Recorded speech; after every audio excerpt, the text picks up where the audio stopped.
नमस्कार, मी पंजाब डक. आज आहे 2 जुलै 2026.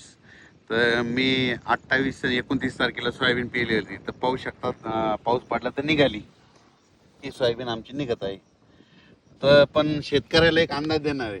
राज्यामध्ये काही शेतकऱ्याच्या आणखीन पेरणी नाही झाल्या, त्या शेतकऱ्यासाठी आनंदाची बातमी.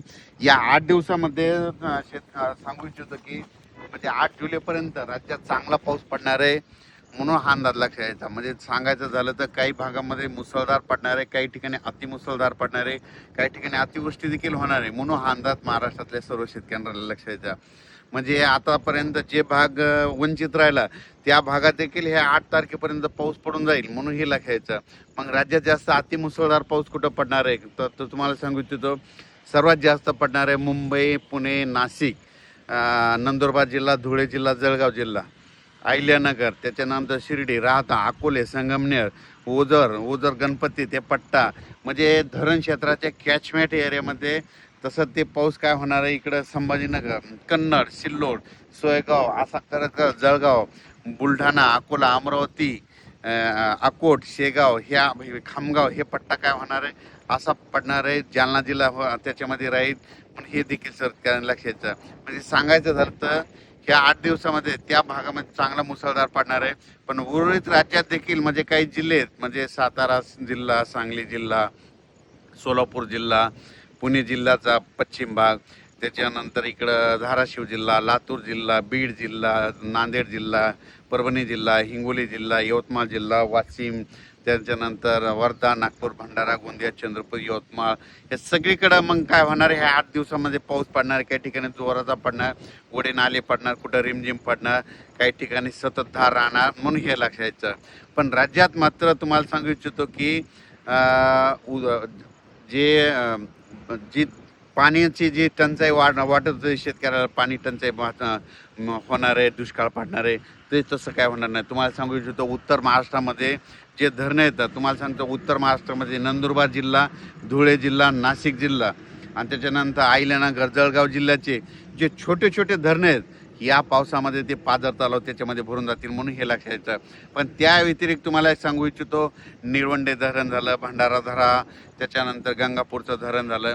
काय होणार आहे इकडं उत्तर महाराष्ट्राकडे पाऊस पडणार आहे, गोदावरीला नाशिककडे पूर येणार आहे, त्याच्यामुळे ते पाणी काय होणार आहे ह्या धरणामध्ये येणार आहे.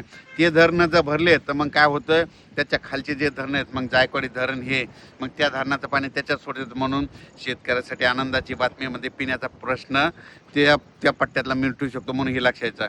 पुन्हा कोकणपट्टीचं एक सांगायचं झालं तर उजनी धरणाबाबत शेतकऱ्याचे फोन आले, कोयना धरणाबाबत आले, तर त्या भागात देखील काय होणार, कोकणपट्टी ह्या 8 दिवसामध्ये कोकणपट्टीकडं म्हणजे रत्नागिरीपासून ते इकडं मुंबईपर्यंत, पालघरपर्यंत मुसळधार अतिमुसळधार पाऊस पडणार आहे. कोकणपट्टी, घाटमाता, महाबळेश्वर, त्या पुणे त्या परिसरामध्ये. मग त्याच्यामुळे काय होणार आहे, जे कोयना धरणाचा जे कॅचमेंट एरिया पाऊस पडण्याचा, त्या एरियात पाणी पडणार आहे आणि कोयना धरणाला लगेच पाणी येणार आहे. त्याच्यानंतर उजनी धरणात देखील काय होणार आहे, पुण्याकडं तिकडल्या पट्ट्यामध्ये पाऊस पडणार आहे, त्याच्यामुळे उजनी धरणात देखील ह्या पावसामध्ये बऱ्याच भागामध्ये आवकमध्ये सुरुवात होणार आहे, म्हणून हे लक्षात यायचं. सांगायचं झालं तर 8 जुलैपर्यंत राज्यात म्हणजे आज 2 तारखेपासून 8 जुलैपर्यंत दररोज वेगवेगळ्या भागात जोराचा पाऊस पडणार आणि शेतकऱ्याची ज्यांचं पेरायचं राहिलं सगळीकडे पाऊस पडणार आणि सगळ्याच्या पेरण्या होणार आहे. आणि त्याच्यानंतर तुम्हाला सांगितलं हे पाऊस 8-9 तारखेपर्यंत चालत, पण त्याच्यानंतर पुन्हा लगेच 13-14 तारखेला पुन्हा पाऊस येणार आहे. पुन्हा जुलैच्या शेवटच्या देखील आठवड्यात पाऊस येणार आहे, म्हणून शेतकऱ्यांना घाबरू नका. दुष्काळ वगैरे काही पडणार नाही, पण पाऊस येणार, सगळ्या शेतकऱ्याच्या पेरण्या होणार आहे. फक्त मागं पुढं होणार आहे एवढं मात्र निश्चित लक्षात घ्यायचं. जमिनीमध्ये ईद ओला असेल तर शेतकऱ्याने पेरणी करायला काही हरकत नाही. आम्ही देखील पेरणी केल्याच्या नंतर बघा सारखा दररोजच पाऊस आहे आणि आमचं सोयाबीन आता उगून निघलं. आणि पण मुंबईकरांना आणि नाशिक जिल्ह्यातल्या नाशिक जिल्ह्याच्या जनतेला एक माझं एक आव्हान आहे, हे 8 दिवस जरा सतर्क करा. काय करा, उघडे नाले ज्यांचे घरं नाल्याच्या बाजूला, वड्याच्या बाजूला असेल तर तुम्ही जरा काळजी घ्या. पाऊस जर चालू असला सारखा, जर 3 तास पाऊस चालू राहिला तर तुम्ही समजायचं बिलकुल पूर येणार आहे, म्हणून ती परिस्थिती राहता तुम्ही दक्ष राहा. कारण की मुंबईमध्ये खूप अतिमुसळधार पाऊस पडणार आहे.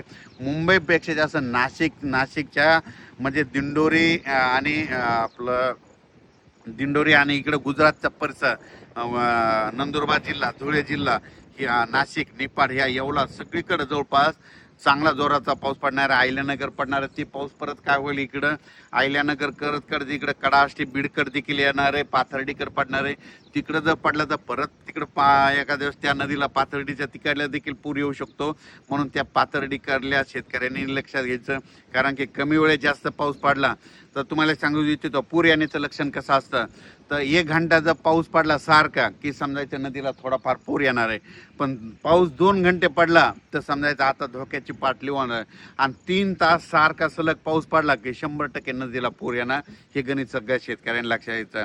म्हणजे 3 तास सारखा पडणं म्हणजे तुम्हाला सांगू इच्छितो 120 मिलीमीटर ते 140 मिलीमीटर पाऊस असतो, म्हणून हे लक्षात यायचं. मुंबईकरांना एक सांगितलं होतं मागच्या अंदाजामध्ये 20 जूनलाच म्हणलं होतं की मुंबईला म्हणजे 1 जुलै ते 11 जुलैच्या दरम्यान जवळपास 1100 ते 1200 मिलीमीटर त्या 8 दिवसामध्ये पाऊस होईल म्हणून मागच्या अंदाजामध्ये सांगितलं होतं. आणि त्याच्यामध्ये ते मुंबईचं ते पाणी पिण्याचं ते धरण आहे ते देखील भरलं, म्हणून मुंबईकरांची ताण भागवणार ते धरण भरलं. पण त्याच्या व्यतिरिक्त आता इगतपुरी त्या उत्तर महाराष्ट्राकडे पाऊस पडणार आहे, त्याच्यामुळे बऱ्याच कॅचमेट एरियात त्या धरणाला पाणी येणार आहे, म्हणून ही सर्वप्रथम आनंदाची बातमी.